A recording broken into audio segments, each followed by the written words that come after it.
আর ইতিমধ্যে আন্দোলনকারী চিকিৎসকেরা তারা আন্দোলন চালিয়ে যাচ্ছেন এবং যেটা তারা জানাচ্ছেন যে নন এমার্জেন্সি সার্ভিসের ক্ষেত্রে কর্মবিরতির সিদ্ধান্তে তারা অনড়। ঠিক কি বলছেন চিকিৎসকেরা, সরাসরি কথা বলবো ঝিলাম করঞ্চার প্রতিনিধি রয়েছেন। ঝিলাম, ইতিমধ্যে আমরা জানি সর্বোচ্চ আদালতে যে শুনানি হয় সেখানে চিকিৎসকদের কাজে ফেরার আহ্বান জানানো হয়েছে। আন্দোলনকারী চিকিৎসকেরা ঠিক কি সিদ্ধান্ত নিচ্ছেন কর্মবিরতি চালিয়ে যাওয়ার বিষয়? একদমই আমরা জানতে পেরেছি আরজি কর মেডিকেল কলেজের আন্দোলনকারী যে জুনিয়র ডাক্তার এবং চিকিৎসকরা তারা নিজস্ব যে আরজি কর মেডিকেল কলেজের যারা সদস্য রয়েছেন বৈঠকে করেছেন, জিবি করেছেন এবং তারা সিদ্ধান্ত নিয়েছেন যে আরজি কর মেডিকেল কলেজ তাদের যে কর্মবিরতির সিদ্ধান্ত আছে সেটাতেই তারা অটল থাকছেন। নন এমার্জেন্সি সার্ভিসে কর্মবিরতির যে সিদ্ধান্ত সেটাই তারা চালিয়ে যাবেন, এমার্জেন্সি সার্ভিস যেটা চলছে সেটা চলবে। অন্যদিকে তাদের একটি বক্তব্য হচ্ছে যে এই বিষয়টা নিয়ে তারা কোনোভাবে ফোকাস চেঞ্জ করবেন না। এই সিদ্ধান্ত যেটা হয়েছে সেটা মূলত আরজি কর মেডিকেল কলেজের যারা পড়ুয়া তারা করেছে জেনারেল বডি মিটিংয়ে সেই সিদ্ধান্ত নিয়ে, এবং প্যান স্টেট যারা সদস্য আছে 21টা মেডিকেল কলেজের যারা সদস্য তাদের নিয়ে বর্ধিত জেনারেল বডি মিটিং হচ্ছে এবং সেখানে চূড়ান্ত সিদ্ধান্ত হলে রাতে তারা সেটা জানাবেন।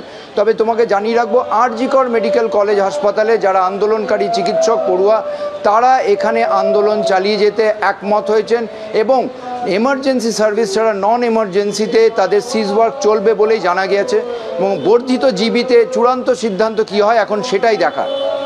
ধন্যবাদ ছিলাম। 2023 সালে অভিযোগ জানানোর পর কেন সিট গঠন নয়, রাজ্যকে প্রশ্ন বিচারপতি রাজস্বী ভরদ্বাজের। এবং এখানেই প্রশ্নটা হচ্ছে সিটের মাথায় যেখানে উচ্চপদস্থ আধিকারিকরা রয়েছেন তখনই কেন সিট, তার মানে এই বিষয়টাকে রাজ্য তাহলে গুরুত্ব দিয়ে দেখছে। তাহলে এই বছরের 16ই আগস্ট কেন সিট গঠন করা হলো? সন্দীপ ঘোষের বিরুদ্ধে ইডিকে তদন্তভার দেওয়ার আর্জি জানিয়ে আদালতের দ্বারস্থ হন আরজি কর মেডিকেল কলেজের প্রাক্তন ডেপুটি সুপার আক্তার আলী।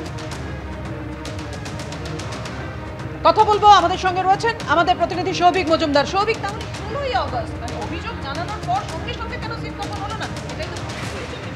দেখো, এটাই কিন্তু মূল প্রশ্ন। তার কারণ মহামান্য বিচারপতির বক্তব্য হলো যে এই গোটা ঘটনার এতটাই গুরুত্ব রয়েছে বা এই ঘটনা এতটা গুরুত্বপূর্ণ যে এই গোটা ঘটনার অভিযোগ জানাবার 1 বছর পরে রাজ্য সরকার বা রাজ্য পুলিশ তারা মনে করলো যে এসআইটি গঠনের প্রয়োজন রয়েছে এবং সেখানে উচ্চপদস্থ পুলিশ কর্তারা তার মাথায় রয়েছেন, তারা সবসময় পর্যবেক্ষণ করছেন এই গোটা অভিযোগটা নিয়ে। ফলে এই যে অভিযোগ তিনি করেছিলেন আক্তার আলী, তার অভিযোগের একটা গুরুত্ব রয়েছে। ফলে তো এত গুরুত্বপূর্ণ অভিযোগ, সেই অভিযোগকে কেন 1 বছর আগে একেবারে সেই অভিযোগকে গুরুত্ব দেওয়া হলো না? তার ভিত্তিতে কেন এই এসআইটি গঠন করা হলো না? সেটার ইনভেস্টিগেশন কেন ঠিকঠাকভাবে হলো না? এই সমস্ত প্রশ্ন আজকে মাননীয় বিচারপতি করেছেন। তুমি জানো যে এই আরজি কর মেডিকেল কলেজের প্রাক্তন ডেপুটি সুপার আক্তার আলী তিনি অভিযোগ করেছিলেন যে এই সন্দীপ ঘোষ তার বিরুদ্ধে একাধিক আর্থিক দুর্নীতির অভিযোগ রয়েছে।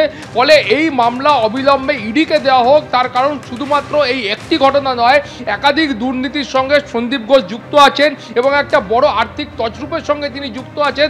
ফলে এই মামলাগুলি অবিলম্বে ইডিকে দেওয়া হোক সেই আর্জি নিয়ে তিনি কলকাতা হাইকোর্টে গেছিলেন এবং যার ভিত্তিতে আজকে মহামান্য বিচারপতির এই মন্তব্য। ফলে যে অভিযোগ করার পরেই কেন তৎক্ষণাৎ সিট গঠন করা হলো না, কেন এত পরে এই ঘটনার জন্য অপেক্ষা করতে হলো? ধন্যবাদ তোমায়।